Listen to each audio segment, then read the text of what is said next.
মহিলাদের 20 রাকাত তারাবি নামাজ পড়ার নিয়ম।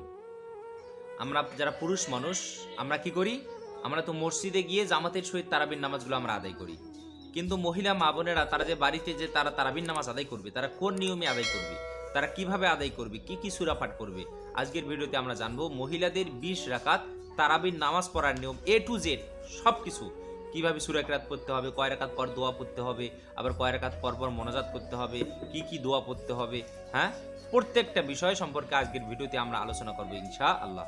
কারণ তারাবির নামাজ পড়া হলো সুন্নতি মুআক্কাদা, এটা রাসূল সাল্লাল্লাহু আলাইহি ওয়াসাল্লাম তিনি পড়তেন, সাহাবায়ে কেরাম এটা পড়তেন, এবং হযরত ওমর রাদিয়াল্লাহু তাআলা আনহুর জামানা থেকে এই তারাবির নামাজকে নির্দিষ্টভাবে নির্ধারিতভাবে 20 রাকাত তারাবির নামাজ করা হয়েছে। অনেক মা বোন দেখা যায় পবিত্র মাহে রমজানে আপনার 8 রাকাত পড়ে, 12 রাকাত পড়ে, হুজুর আমি তো সবগুলো পড়তে পারবো না, বা 8 রাকাত পড়লেও হয় বা 12 রাকাত পড়লেও হয়, এমনটা কি কখনো মনে করা যাবে না। আপনি দেখা গেলো খুবই অসুস্থ, তখন আপনি কি করবেন? আপনি যদি অসুস্থ হন একবারে, যে আপনার নামাজ পড়তে গেলে আপনার ভীষণ কষ্ট হচ্ছে, সেই ক্ষেত্রে আপনি 8 রাকাত বা 12 রাকাত পড়তে পারেন, কিন্তু আপনি সুস্থ থাকা অবস্থায় আপনি কখনো 8 রাকাত বা 12 রাকাত পড়তে পারেন না। আপনাকে অবশ্যই কয় রাকাত তারাবি পড়তে হবে? 20 রাকাত। কারণ এটা রাসূল সাল্লাল্লাহু আলাইহি ওয়াসাল্লামের সাহাবী হযরত ওমর রাদিয়াল্লাহু তাআলা আনহু থেকে এটা আইন জারি করা, যে তারাবি পড়তে হবে কয় রাকাত? 20 রাকাত। তাহলে আমাদেরকে কখনো অবহেলা করে, অলসতা করে 8 রাকাত বা 12 রাকাত বাকি এগুলা এরকম ভাবে আমাদের তারাবির নামাজ পড়া যাবে না। তো সম্মানিত ভাইগণ বন্ধুগণ আমার, তো তারাবির নামাজ আমাদেরকে 20 রাকাতেই পড়তে হবে, আমাদের কি 8 রাকাত কখনো পড়া যাবে না, এটা আমাদেরকে সবসময় মনে রাখতে হবে। তাহলে মহিলাদের যে তারা যে 20 রাকাত তারাবির নামাজ পড়বে, তারা কি কি দোয়া পড়বে, কি কি সূরা পড়বে, কোন কোন নিয়মে এই তারাবির নামাজগুলোকে আদায় করবে, এসব কিন্তু জানা মহিলা মা বোনদের জন্য কি অত্যন্ত জরুরি। রাসূল সাল্লাল্লাহু আলাইহি ওয়াসাল্লাম এটা সবসময় 20 রাকাত তিনি পড়েন নাই তারাবিটা, কারণ তিনি যদি সবসময় যদি প্রতিদিন যদি 20 রাকাত তিনি তারাবিটা পড়তেন, তাহলে হয়তো আল্লাহ পাক রব্বুল আলামিন এই তারাবিটাকে আমাদের জন্য পড়া ফরজ করে দিতেন। কি করে দিতেন? ফরজ, যে অবশ্যই তারাবির নামাজ পড়তে হবে। যার কারণে হয়তো রাসূল সাল্লাল্লাহু আলাইহি ওয়াসাল্লাম প্রতিদিন তারাবির নামাজটা কি 20 রাকাত আদায় করেন নাই। কোনোদিন 12 রাকাত, কোনোদিন 16 রাকাত, কোনোদিন 8 রাকাত, কোনোদিন 20 রাকাত। তিনি যেদিন যেরকম পেতেন তিনি কি সেদিন সেরকম করে তারাবির নামাজগুলো আদায় করতেন। তাহলে আমার ভাইগণ বন্ধুগণ আমার, তাহলে মহিলাদের 20 রাকাত তারাবির নামাজ পড়ার নিয়ম, কোন নিয়মে তারা এই তারাবির নামাজগুলো পড়বে? তো মনে রাখতে হবে তারাবির নামাজ 2 রাকাত করে পড়তে হয়। কয় রাকাত করে? 2 রাকাত করে। 2 রাকাত পড়তে হয়, সালাম ফিরাতে হয়, 2 রাকাত পড়তে হয়, সালাম ফিরাতে হয়, একসাথে কি 4 রাকাত পড়া যায় না। তো তারাবির নামাজ মূলত কয় রাকাত করে পড়তে হয়? 2 রাকাত করে। এরপর বিষয় হলো তারাবির নামাজে কোন কোন সূরা পড়তে হয়? সূরাতুল ইখলাস পড়তে হয়, না সূরা কদর পড়তে হয়, ইন্না আনজালনা সূরা পড়তে হয়, নাকি কুল হু সূরা পড়তে হয়? তো তারাবির নামাজের জন্য নির্দিষ্ট কি নাই, কোনো সূরা নেই। তারাবির নামাজের জন্য মনে রাখতে হবে কি নাই, নির্দিষ্ট কোনো সূরা নেই। যে কোনো সূরা আপনি কি তারাবির নামাজে পড়তে পারবেন। তবে অবশ্যই প্রথম এবং দ্বিতীয় রাকাতে আপনাকে 2 রাকাতে, উভয় রাকাতে আপনাকে সূরাতুল ফাতিহা অবশ্যই পড়তে হবে। এরপরে যে বিষয়টা, হুজুর তারাবির নামাজ তো 20 রাকাত, তার 20 রাকাত নামাজ পড়তে গেলে তো 20টা সূরা লাগবে, কিন্তু আমি তো 20টা সূরা জানি না, আমি 2টা বা 3টা সূরা জানি সূরাতুল ফাতিহা সহ, তাহলে আমি কিভাবে এই 20 রাকাত তারাবির নামাজ পড়বো? এটা একদম ইজি, একদম সহজ, এটা নিয়ে কোনো চিন্তা করার কি নাই, কোনো দরকার নেই। তারাবির নামাজ তো 2 রাকাত করে পড়তে হয়। একবারে তো আপনার যে আপনি প্রথমে 1 রাকাত থেকে শুরু করে একবারে টানা 20 রাকাত তো পড়া লাগতেছে না। আপনাকে 2 রাকাত পড়বেন, নামাজ সালাম ফিরাবেন, শেষ, আপনার মানে ওই 2 রাকাত শেষ, আবার আপনি নতুন করে 2 রাকাত শুরু করলেন। তাহলে এক্ষেত্রে আপনাকে কি করতে হবে? আপনি যে 2টা বা 3টা সূরা জানেন, ওই 2টা বা 3টা সূরা দিয়ে কি করতে হবে? আপনাকে 20 রাকাত নামাজ আদায় করতে হবে। ধরেন প্রথম যে আপনি 2 রাকাত নামাজ আদায় করলেন, প্রথম রাকাতে আপনি আলাম তারা পড়লেন, দ্বিতীয় রাকাতে আপনি ইন্না আতাইনা বা কুল হু পড়লেন, আপনি তারপরে আপনি সালাম ফিরালেন, 2 রাকাত নামাজ শেষ। আবার পরের রাকাতে দাঁড়িয়ে আপনি কি আবার প্রথম রাকাতে আলাম তারা, দ্বিতীয় রাকাতে কুল হু, বাস, আবার আপনি সালাম ফিরালেন, আবার 2 রাকাত হয়ে গেল, 4 রাকাত হয়ে গেল। আবার পরের 2 রাকাতে আপনি কি করলেন? আলাম তারা পড়লেন, তারপর আপনি কুলহু বা ইন্না আতাইনা পড়লেন, আবার আপনার সালাম ফিরালেন, তাহলে কয় রাকাত হইল? 6 রাকাত হইল। এভাবে আপনি একই সূরা দিয়ে আমি কি করব?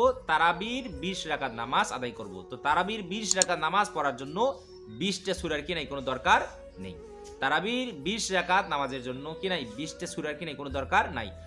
আমি সূরা ফাতিহা সহ 3টা সূরা দিয়ে আমি এই 20 রাকাত তারাবির নামাজ আদায় করতে পারবো ইনশাআল্লাহ। এর জন্য আপনাকে কি 20টা সূরার কোনো প্রয়োজন নাই। এরপরে যে মূল বিষয়টা সেটি হলো যে তারাবির নামাজের আমি কয় রাকাত নামাজ পর আমি দোয়া পড়ব। তো মহিলা মা বোনগণ, আপনাদের জন্য তারাবির নামাজে 4 রাকাত নামাজ পরে আপনাকে কি পড়বেন? দোয়া পড়বেন। একটা দোয়া আছে, যেহেতু তারাবির নামাজটাকে বলা হয় বিশ্রামের নামাজ, হ্যাঁ বিশ্রামের জন্য এই নামাজটা পড়তে হয়। তাহলে আপনি 4 রাকাত নামাজ পড়বেন, তারপরে আবার কি করবেন, বিশ্রাম নেবেন, অর্থাৎ আপনি আল্লাহ তাআলা একটু প্রশংসা করলেন। হ্যাঁ, এর জন্য একটা দোয়া রয়েছে, সুবহানাদিল মুলকি ওয়াল মালাকুতি সুবহানাদিল ইজ্জাতি ওয়াল আযমাতি ওয়াল হাইবাতি ওয়াল কুদরতি ওয়াল কিবরিয়াই ওয়াল জাবারুত সুবহানাল মালিকিল হাইয়িল লাযী লা ইয়ানামু ওয়া লা ইয়ামুতু আবাদান আবাদান সুবহুন কুদ্দুসুন রাব্বুনা ওয়া রাব্বুল মালাইকাতি ওয়ার রূহ। তাহলে আপনি কি করবেন, 4 রাকাত নামাজ পর এই দোয়াটা কি পাঠ করবেন।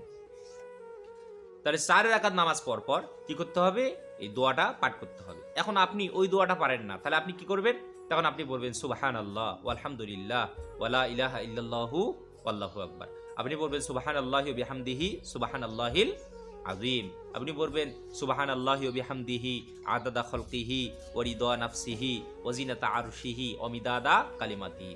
আপনি পড়বেন ইয়া রাব্বি লাকাল হামদ কামা ইয়ামবাগি লি জালালি ওয়াজহিক ওয়া আযীমি সুলতানিক। আপনি 4 রাকাত নামাজ পরপর পড়বেন ইয়া হাইয়ু ইয়া কাইয়ুম বিরহমাতিকা আস্তাগীথ। আপনি 4 রাকাত নামাজ পরপর পড়বেন ইয়া আপনার লা হাওলা ওয়ালা কুওয়াতা ইল্লা বিল্লাহ। আপনি 4 রাকাত নামাজ পরপর আপনি পড়বেন ইয়া যাল জালালি ওয়াল ইকরাম। এরকম করে আমরা আল্লাহ তাআলা কি করব, প্রশংসামূলক যে বাক্যগুলো আছে আমরা কি এগুলা পাঠ করব। এরপরে যে দোয়া করতে হয় 20 রাকাত নামাজ পড়ার পর বা কয় রাকাত নামাজ পরে আপনার মোনাজাত করতে হবে, দোয়া করতে হবে, এটা কিন্তু অনেক মা বোন কিন্তু বলে থাকে। তো আপনি 4 রাকাত নামাজ পরেও আপনি মোনাজাত করতে পারেন, 8 রাকাত পরেও, 12 রাকাত পরেও, 20 রাকাত পরেও, আপনি চাইলে 2 রাকাত নামাজ পরেও কি আপনি তারাবির নামাজ পড়ে কি আপনি মোনাজাত করতে পারেন, এদিকে নাই কোনো সমস্যা নেই। তাহলে তারাবির নামাজের মোনাজাতের জন্য একটা দোয়া আছে, আল্লাহুম্মা ইন্না নাসআলুকাল জান্নাতা ওয়া নাউযু বিকা মিনান নার ইয়া খালিকাল জান্নাতা ওয়ান নার বিরহমাতিকা ইয়া আজিজু ইয়া গফফারু ইয়া কারীম ইয়া সাত্তারু ইয়া রহিমু ইয়া জাব্বারু ইয়া খালিকু ইয়া বার। আল্লাহুম্মা আজিরনা মিনান নার ইয়া মুজিরু ইয়া মুজিরু ইয়া মুজির বিরহমাতিকা ইয়া আরহামার রাহিমিন। এবার কথা হলো হুজুর আমি তো এই দোয়াটা পারি না, তাহলে আমি কিভাবে মোনাজাত করব। আপনি যেভাবে মোনাজাত করতে পারেন, আলহামদুলিল্লাহি রাব্বিল আলামিন সাল্লাল্লাহু আলাইহি সাল্লাম, হে আল্লাহ তুমি আমারে মাফ করে দাও, আমার জীবনের সমস্ত পাপগুলোকে ক্ষমা করে দাও, তুমি আমার মা বাবাকে মাফ করে দাও, তুমি আমার পরিবারকে মাফ করে দাও, সারা বিশ্বের সমস্ত মুমিন মুসলমানগণকে মাফ করে দাও। এরকম করে আপনি যেভাবে পারেন সেভাবে আপনি কি করবেন, মোনাজাত করবেন। আপনাকে যে ওই মোনাজাতটা করতে হবে কি এমনটা নয়। তাহলে চলুন 2 রাকাত তারাবির নামাজ আমি আদায় করে আপনাদেরকে দেখিয়ে দেই যে নিয়মে আপনারা তারাবির 20 রাকাত নামাজ কি করবেন, আপনারা নিজে নিজে আদায় করবেন। তাহলে প্রথমত তারাবির নামাজে দাঁড়ানোর পরে মা বোনেরা আপনাদেরকে নিয়ত করতে হবে, মনে মনে সংকল্প করতে হবে, ইচ্ছা পোষণ করতে হবে, হে আল্লাহ আমি 2 রাকাত তারাবির নামাজ আদায় করতেছি, আল্লাহু আকবার। এটা হলো নিয়ত। আপনাকে অবশ্যই এই নিয়তটা করতে হবে, কারণ এই নিয়তটা করা কি সুন্নত, আপনাকে এই নিয়ত করা কি ফরজ। নামাজের নিয়ত করা হলো ফরজ, অবশ্যই আপনাকে নামাজের নিয়ত করতেই হবে যে হে আল্লাহ আমি 2 রাকাত তারাবির নামাজ পড়তেছি, আল্লাহু আকবার। আবার অনেকেই বলে নাওয়াইতু আন উসাল্লি লিল্লাহি তাআলা রাকাতাই সালাতিত তারাবিহ সুন্নাতু রাসূলিল্লাহি তাআলা মুতাওয়াজ্জিহান ইলা জিহাতিল কাবাতি শরীফাত, আল্লাহু আকবার। অনেকে বলে হুজুর নিয়তটা তো আরবিতে করতে হবে। না ভাই, কোরআন হাদিসে কোথাও দলিল নাই যে আরবিতে নিয়ত করতে হবে। আপনি বাংলায় কি করে নেবেন, নিয়তটা করে নেবেন। করার পরে আল্লাহু আকবার বলে হাত বেঁধে সর্বপ্রথম ছানা পড়বেন, সুবহানাকা আল্লাহুম্মা বিহামদিকা ওয়া তাবারাকা ইসমুকা তাআলা জাদ্দুকা ওয়া লা ইলাহা গায়রুক। এরপর আউযু বিল্লাহি মিনাশ শাইতানির রাজিম বিসমিল্লাহির রহমানির রহিম। এটা পড়ার পরে আপনি আলহামদুলিল্লাহি রাব্বিল আলামিন এই সূরাটা পড়বেন, সূরাতুল ফাতিহা শেষ পর্যন্ত পড়বেন। পড়ার পরে আপনি বিসমিল্লাহির রহমানির রহিম বলে আরেকটা সূরা পড়বেন। আপনি যে সূরা জানেন, ধরেন আপনি ইন্না আতাইনা জানেন, ইন্না আতাইনা কাল কাউসার ফাসাল্লি লিরাব্বিকা ওয়ানহার ইন্না শানিয়াকা হুয়াল আবতার, এই সূরাটা আপনি জানেন। অথবা দেখা গেল আপনি শুধু একটা সূরা জানেন, সেটা হলো কুল হু সূরা, কুল হু আল্লাহু আহাদ আল্লাহুস সামাদ লাম ইয়ালিদ ওয়া লাম ইউলাদ ওয়া লাম ইয়াকুল লাহু কুফুয়ান আহাদ। এরপর আপনি রুকু করবেন, সুবহান রাব্বিয়াল আযীম। এরপর আপনি সিজদায় যাবেন, সুবহান রাব্বিয়াল আলা। এগুলো পড়া শেষ হয়ে গেলে আল্লাহু আকবার বলে আপনি দ্বিতীয় রাকাত নামাজের জন্য দাঁড়িয়ে গেলেন। দ্বিতীয় রাকাত নামাজে দাঁড়ানোর পরে আবার আপনি কি পড়বেন, বিসমিল্লাহির রহমানির রহিম বলে সূরাতুল ফাতিহাটা পড়বেন, আলহামদুলিল্লাহি রাব্বিল আলামিন আর রহমানির রহিম। এটা শেষ পর্যন্ত পড়ার পর বিসমিল্লাহির রহমানির রহিম বলে আপনি যে শুধু কুলহু পারেন, এই কুলহুটাই আপনি আবার দ্বিতীয় রাকাতে পড়বেন, কুল হু আল্লাহু আহাদ আল্লাহুস সামাদ লাম ইয়ালিদ ওয়া লাম ইউলাদ ওয়া লাম ইয়াকুল লাহু কুফুয়ান আহাদ। আপনার তারাবির নামাজে বিন্দু মাত্র কি হবে না, কোনো ক্ষতি হবে না। তবে আপনি বিভিন্ন ধরনের সূরা জানেন, এই ক্ষেত্রে আপনার একটা সূরা বারবার না পড়াটাই কি সবথেকে ভালো। এটা কোরআনের হলো হক। আপনি এক রাকাতে এক সূরা পড়বেন, আর এক রাকাতে কি আরেক সূরা পড়বেন। কিন্তু আপনি শুধু একটা সূরা জানেন, ওই একটা সূরা দিয়ে আপনি বারবার 20 রাকাত নামাজ পড়বেন, এতে কি হবে না, আপনার নামাজের কোনো ক্ষতি হবে না। আপনি আবার রুকু করলেন, সিজদা করলেন, সিজদা করার পর বৈঠকে বসলেন, বৈঠকে বসে আত্তাহিয়াতু দুরূদ শরীফ দোয়া মাথের উপরে সালাম ফেরাবেন, আসসালামু আলাইকুম ওয়া রাহমাতুল্লাহ, আসসালামু আলাইকুম ওয়া রাহমাতুল্লাহ। এই নিয়মে আমরা কি করব, 20 রাকাত তারাবির নামাজ এভাবে আমরা কি করব, আদায় করব। আল্লাহ পাক রব্বুল আলামিন আমাদের সবাইকে প্রত্যেকটা কথা বোঝার তৌফিক দান করেন, বলি আমিন।